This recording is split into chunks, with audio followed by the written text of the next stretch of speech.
የአቪዬሽን ዘርፍ የዓለምን ማህበራዊና ኢኮኖሚያዊ ገጽታ በመለወጥ ረገድ የማይተካ ሚና እየተጫወተ ይገኛል።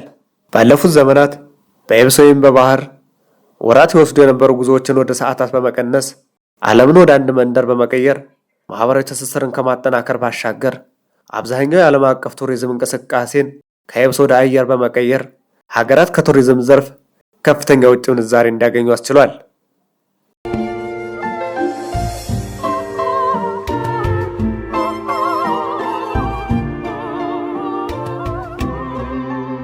አቪዬሽን ዘርፈ ብዙ ፋይዳ ያለው ኢንዱስትሪ መሆኑ የሚታወቅ ቢሆንም ዘርፉ እጅግ ውስብስብና ጥብቅ በሆኑ መመሪያዎች የሚተገበርና አደጋው የከፋ ከመሆኑ ጋር ተዳምሮ ከፍተኛ የደህንነት ጥበቃ ይፈልጋል።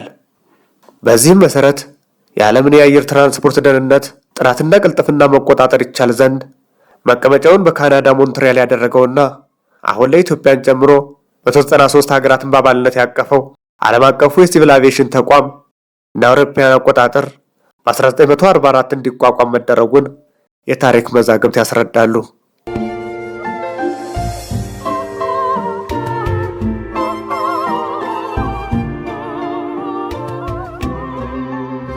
የዓለም አቀፉ የሲቪል አቪዬሽን ሕግ የበረራ ደህንነትን ለማሻሻል የአካባቢ ጥበቃና የአየር ንብረት ለውጥን ለመከላከል እንዲሁም ዓለም የደረሰበትን የኢኮኖሚና የቴክኖሎጂ ለውጥ ተከትሎ ለበርካታ ጊዜያት ማሻሻያዎች ተደርገውለታል። ሀገራትም ዓለም አቀፉ የአቪዬሽን ተቋም የሚያወጣቸውን ስታንዳርዶች መሰረት በማድረግ የአቪዬሽን ሕጎቻቸውን በየጊዜው ያሻሽላሉ። በዚህም መሰረት የሕዝብ ተወካዮች ምክር ቤት ሚያዝያ 13 ቀን 2018 ዓ.ም ባካሄደው 15ኛ መደበኛ ስብሰባው የኢትዮጵያ አቪዬሽን ሴኩሪቲ ማሻሻያ አዋጅን መርምሮ አጽድቋል።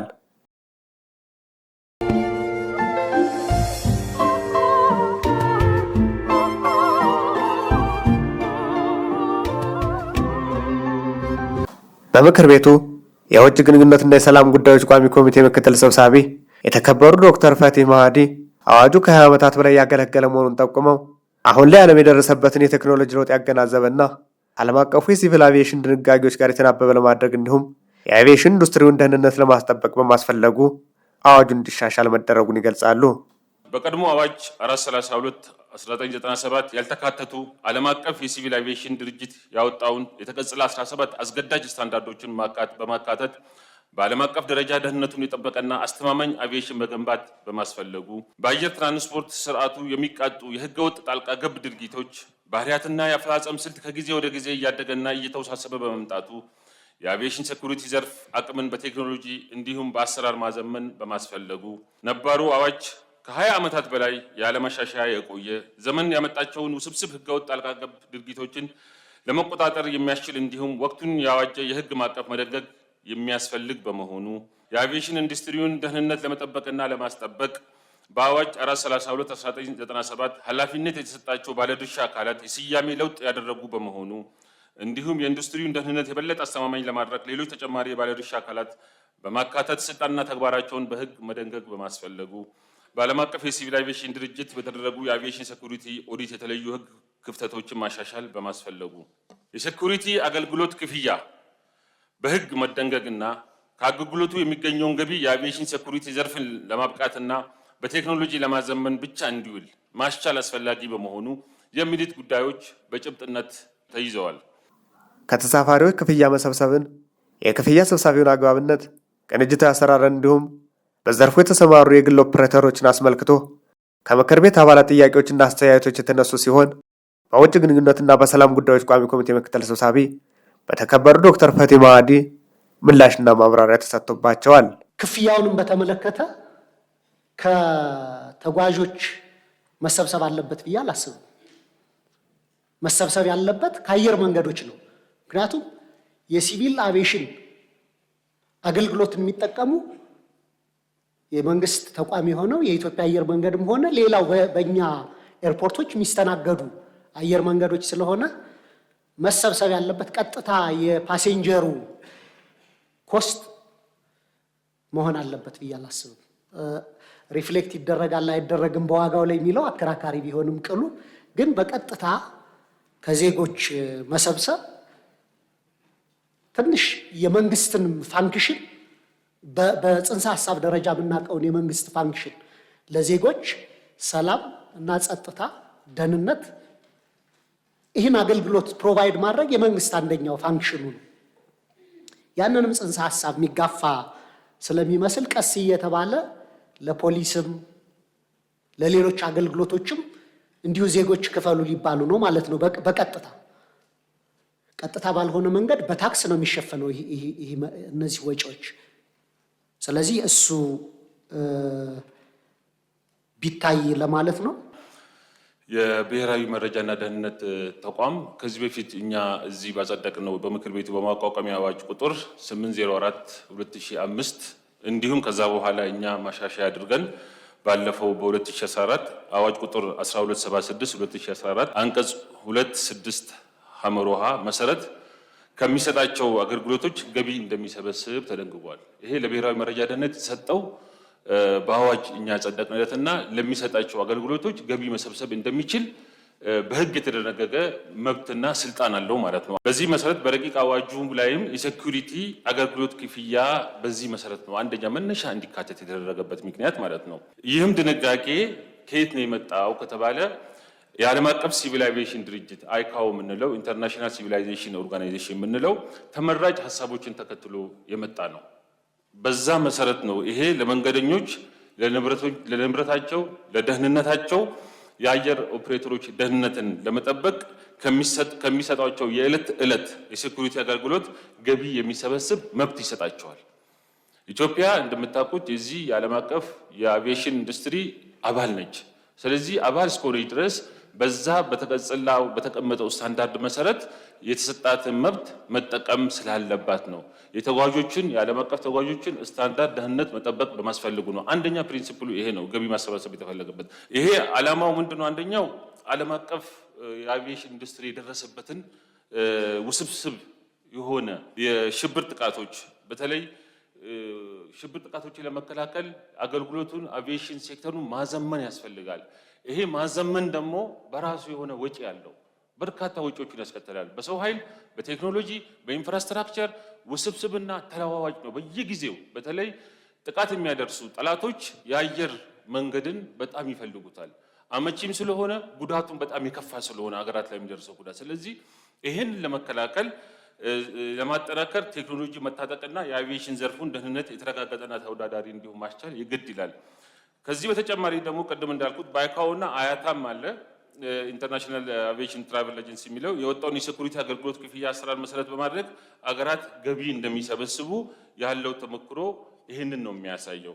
የተወሰኑ ሀገራትን ብናይ ለምሳሌ በዚህ በአይካኦ ስታንዳርድ መሰረት ሳውዝ አፍሪካ እዚህ አፍሪካ ውስጥ ብናይ በአንድ ጉዞ $4.744 ያስከፍላሉ። በሀገር ውስጥ ጉዞ ማለት ነው። ከመንገደኞች ቲኬት ላይ $4.77 ለአቪዬሽን ሴኩሪቲ የሚል ተፈቅዶላቸዋል። በአይካኦ ስታንዳርድ በዓለም አቀፍ የሲቪል አቪዬሽን ድርጅት ስታንዳርድ ተቀጽላ 17 መሰረት ተፈቅዶላቸው ይህንን ብር ኦልሬዲ እየሰበሰቡ ነው ያሉት።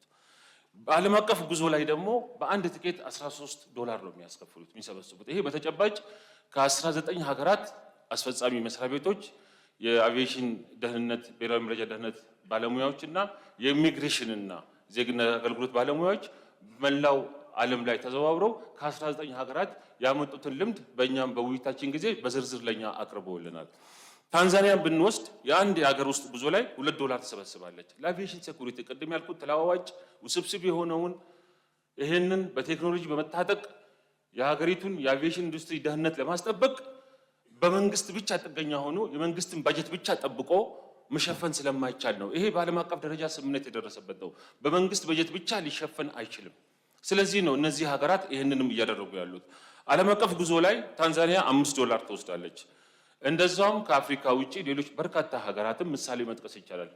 ካናዳ የራሷ ኤር ትራቨለር ሴኩሪቲ ቻርጅ የሚል አላት። ይህንን በቲኬት ውስጥ እየሰበሰበች ነው። እንግሊዝ ፓሴንጀር ሴኩሪቲ ቻርጅ የሚል አላት። ይህንንም የእኛ ባለሙያዎች በጥናትም ያረጋገጡት ነው። ህንድ ፓሴንጀር ሰርቪስ ፊ የሚል ታስከፍላለች። ኬንያ ፓሴንጀር ሰርቪስ ቻርጅ የሚል ታስከፍላለች። ስለዚህ የኢትዮጵያ አየር መንገድም የዓለም አቀፍ ስታንዳርድ የአቪዬሽን ሴኩሪቲ ደህንነትን የኢትዮጵያን ከፍ ለማድረግ እንደምናውቀው ትልቅ ድል እያስመዘገበ ያለ አየር መንገድ ነው። የአፍሪካ የአቪዬሽን ደህንነት የልህቀት ማዕከልም የሆነ ትልቅ ግዙፍ ነው። ተወዳጅነቱን ተመራጭነቱን እየጨመረ ያለ ነው። ይሄ የሆነበት ምክንያት ደህንነቱ አስተማማኝ በመሆኑ ነው። ይሄን ደህንነት አስተማማኝ ያደረገው ምንድነው? ቴክኖሎጂ ይታጠቃል። የአየር መንገዱ ሲቪል አቪዬሽን ከተለያዩ ተቋማት ጋር በመተባበር ከኢትዮጵያ አየር መንገድ ግሩፕ ጋር በጋራ በመሆን አስፈላጊውን በጀት ከቲኬት ኦልሬዲ እየሰበሰበ ነው። ፕሮፖዝ የተደረገው በሀገር ውስጥ በረራ 30 ብር ብቻ ነው። በአንድ ፍላይት ላይ 30 ብር በአንድ መንገደኛ ላይ። የውጭ ሀገር በረራ ላይ ፕሮፖዝ የተደረገው አሁን $1 ነው። ከሌሎቹ ሀገራት አንጻር ስናየው የኛ ኢሚነንት ነው ማለት እንችላለን። ይሄ በዓለም አቀፍ ደረጃ እየተሰራ ያለበትና ፍትሃዊም የሆነ በተለይ መንገደኛም ብቻ ነው አይካኦ ስታንዳርድም ያለው። ገጠር ያለው ማህበረሰብ አሁን ለምሳሌ አይሮፕላን ማይጠቀም ለምን ይከፍላል? ታክስ ፔየር ከሆነ ከታክስ ፔየሩ አይሮፕላን የማይሳፈር ሰው ተጠቅሞ የማያውቅ ሰው አክሰሱም የሌለው ሰው ሊከፍል ነው ማለት ነው፣ በታክስ ካደረግነው በመንግስት በጀት ካደረግነው። ስለዚህ አይሮፕላን መንገዱን የሚሳፈር ሰው ደህንነቱን ለማስጠበቅ ራሱ ከፍሎ በራሱ በከፈለው ሰርቪስ ያገኛል ማለት ነው፣ ደህንነቱ ይጠበቅለታል ማለት ነው። ይሄ ፍትሃዊም ነው። ከግልጽነት አንጻርም ግልጽ ነው። በግልጽ ይታወቃል። በአንድ ትኬት ስንት እንደሚሰበሰብ፣ አንድ ፓሴንጀር ሀገር ውስጥ በረራ ሲሄድ ለደህንነቱ ስንት እንደሚከፍል፣ ውጭ ሀገር በረራ ላይ ስንት እንደሚከፍል ፍትሃዊም ነው፣ ግልጽም ነው። አሰራሩ ደግሞ በዓለም አቀፍ ደረጃ የተደገፈ በርካታ ሀገራትም እየተገበሩት ያለ አካሄድ ነው። ኦልሬዲ እኛም እየተገበርነው ነው። ሰው እየከፈለ ነው። ግን ምንድነው? በህግ መደገፍ አለበት። በዓለም አቀፍ ኢንተርናሽናል አይካኦ ስታንዳርድ በህጉ መሰረት ግልጽ የሆነ የአሰባሰብ ስራ ተቀምጦ በአዋጅ መደገፍ ስላለበት ነው። ለሲቪል አቪዬሽን ባለስልጣንም ለብሔራዊ መረጃና ደህንነትም ፓርላማው ነው በጀት የሚመድበው። ፓርላማው በበጀት የሚያስተዳድራቸው የመንግስት ተቋማት ከሆኑ ደግሞ ማንኛውም የሚሰበሰብ የመንግስት ፋይናንስ በገንዘብ ሚኒስቴር በኩል ነው ቻነል መደረግ ያለበት መግባት ያለበት እና ይሄ አዋጁ የመንግስት ፋይናንስ አሰራርንም የሚጥስ ነው ብዬ አስባለሁ። ይሄ አንቀጽ መስተካከል አለበት። ይህ አዋጅ አዲስ የአቪዬሽን ደህንነት አገልግሎት ክፍያ ይደነግጋል። ይሄ አዲስ የአቪዬሽን ደህንነት አገልግሎት ክፍያ እንዲደነግግ ስልጣን የሚሰጥ አዋጅ ስለሆነ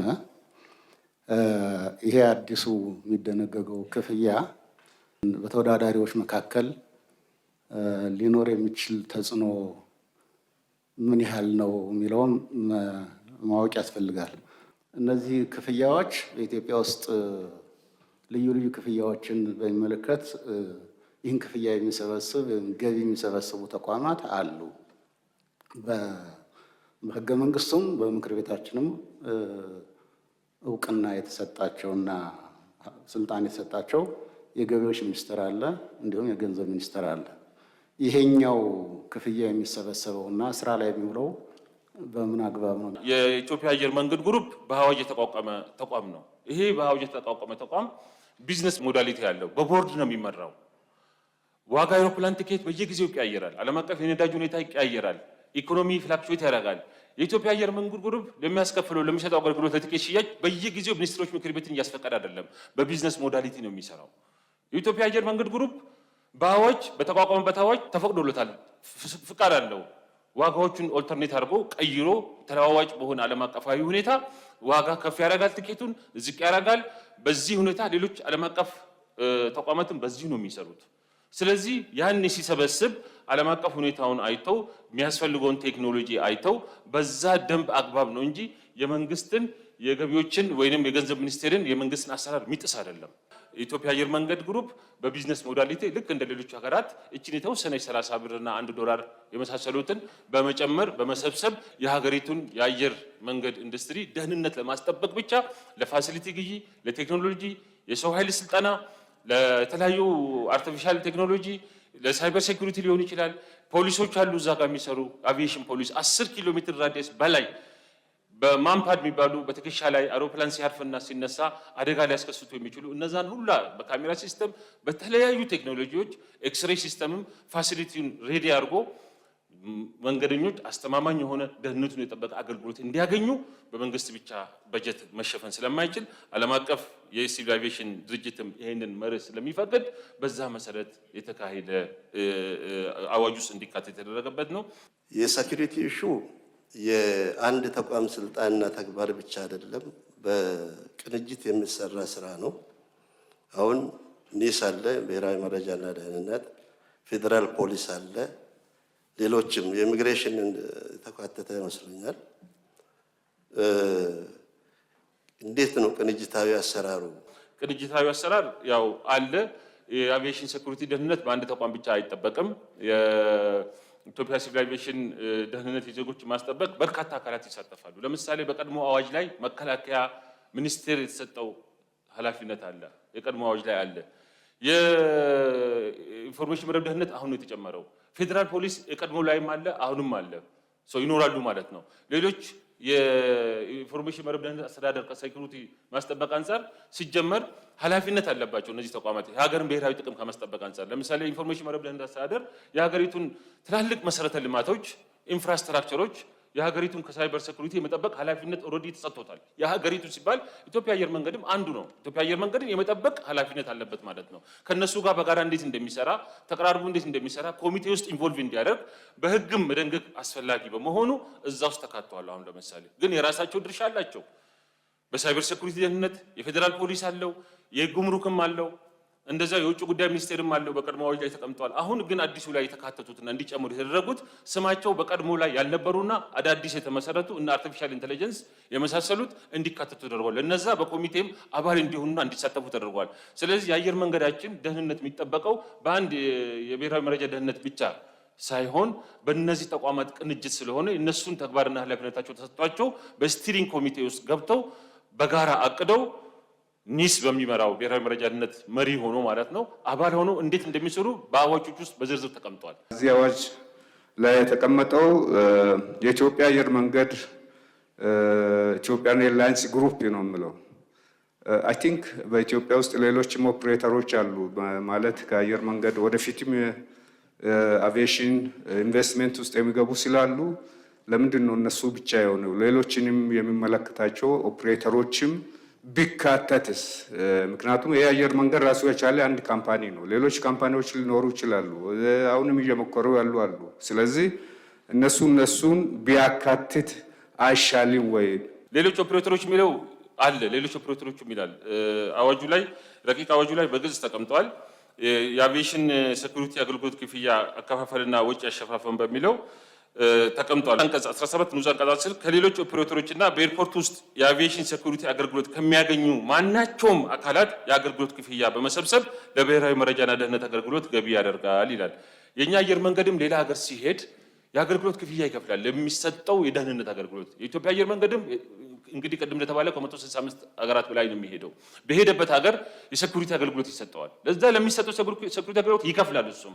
እዚህ ሲመጡ ደግሞ የኢትዮጵያ ድንበር ውስጥ የገባ የኢትዮጵያ አየር ክልል ውስጥ የገባ ኢትዮጵያ አየር መንገድ ላይ ኢትዮጵያ ኤርፖርት ላይ ሲያርፍ አይሮፕላኑ የሴኩሪቲ አገልግሎት ይሰጠዋል፣ የደህንነት ፍተሻ ይሰጠዋል፣ አይሮፕላኑም ስክሪን ይደረጋል። ለዛ የሚከፍልበት አሰራር አለ። ይከፍላል፣ የግልም ኦፕሬተር ይከፍላል፣ ሌሎቹም ይከፍላሉ። የተከበሩ አምባሳደር ዶክተር ቶፊቅ አብዱላሂ በበኩላቸው የዓለም አቀፉ የሲቪል አቪዬሽን ምክረ ሀሳቦች አዋጅ እንዲካተቱ መደረጉ የአየር መንገዱን ተቀባይነት በማሳደግና የበረራ መዳረሻዎችን በማስፋት ረገድ ላቅ ያለ ፋይዳ እንደሚኖረው ይገልጻሉ። በዓለም አቀፉ የአቪዬሽን ሲቪል አቪዬሽን ድርጅት የተሰጡ ማሻሻያዎች፣ ምክረ ሀሳቦች መካተታቸው ተጨማሪ ግፊት ይፈጥራሉ እና ተቀባይነቱ በዓለም አቀፍ የበረራ ድርጅቶች ስለሚያጎላው የኛ መዳረሻ ከተማዎቻችን ኢንተርናሽናል መዳረሻዎችንም በቀላሉ ማግኘት እንችላለን። ወደ ኢትዮጵያ መምጣት የሚፈልጉ በኢትዮጵያ መጠቀም የሚፈልጉ ኤርፖርቶቻችን የተለያዩ የዓለም አቀፍ በረራዎችን መንገድ ይከፍትልናል ማለት ነው። አምባሳደር ዶክተር ቶፊቅ አክለውም የአቪዬሽን ደህንነቱን በቴክኖሎጂ ማጠናከር፣ የተሳፋሪዎችን የጉዞ ታሪክ አስቀድሞ በማወቅ የደንበኞችን ደህንነት ለመጠበቅ የማይተካ ሚና እንደሚኖረው ይናገራሉ። መረጃዎች አሁን በቴክኖሎጂ ነው ያሉት፣ አድቫንስድ ግንኙነቶች ነው እና እነዚህ የሚያሰባስብ ለምሳሌ መረጃዎች የተሳፋሪዎች መረጃዎች ይሰበሰባል እና ቅድሚያ ያሳውቃል ማለት ነው እና ያንን በስም በባህሪ ከዚህ በፊት የነበራቸው ታሪክ ሁሉ አስልቶ ፈትፍቶ ማቅረብ የሚችል በሰው ኃይል ሊሆን አይችልም። አርቲፊሻል ኢንተለጀንስ ይሄንን ነው። ይሄ ምን ያደርጋል? ከበረራ በፊት እንዲፈተሹ በግል እንዲፈተሹ ያደርጋል።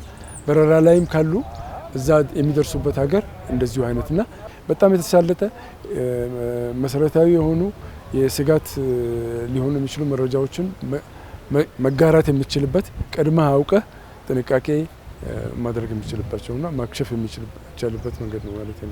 ምክር ቤቱም በማሻሻያ ረቂቅ አዋጁ ላይ ሰፊ ውይይት ካደረገ በኋላ ማሻሻያ ረቂቅ አዋጁን አዋጅ ቁጥር 1412/2018 አድርጎ በአብላጫ ድምፅ አጽድቆታል።